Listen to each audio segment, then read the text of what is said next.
Pag-usapan natin mga kaibigan, itong oil pressure switch. Ano ba ang trabaho ng oil pressure switch? So, kapag sira ang ating oil pressure switch na matatagpuan dito sa ating engine block, magkakaroon po ng ilaw, yung symbol ng langis. Ibig sabihin, hindi na didetect ng ating oil pressure ang langis. So, ano-ano ba ang mga palatandaan kung iilaw ang ating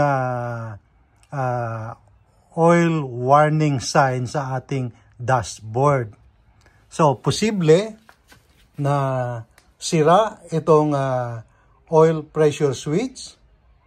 Kung hindi naman sira, posible na ang ating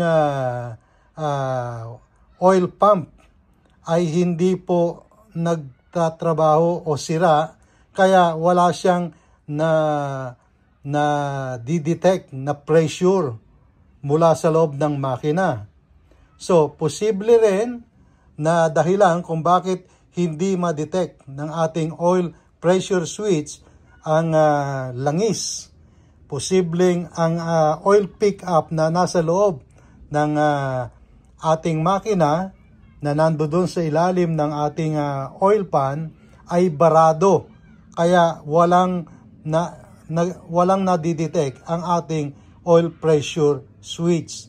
So, posible na magkaroon nga ng ilaw ang ating oil warning light sa ating dashboard.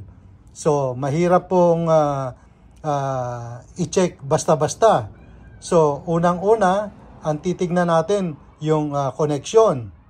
Kung okay ang connection ng wiring, dito naman tayo tatakbo sa oil pressure switch.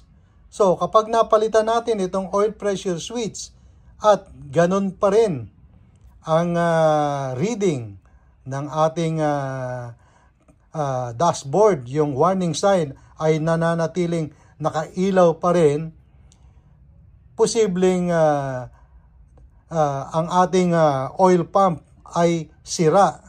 Kung okay naman ang ating oil pump, posibleng barado ang ating oil pickup. So, bago tayo tumakbo doon sa big job, gagawa muna tayo ng paraan. Yung bang simpleng gastos.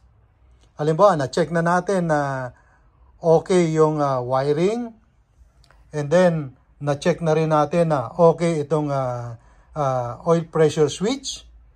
Ang pwede natin gawin, kung ang inaakala nating barado yung ating oil pickup, so gawin natin, maglagay muna tayo ng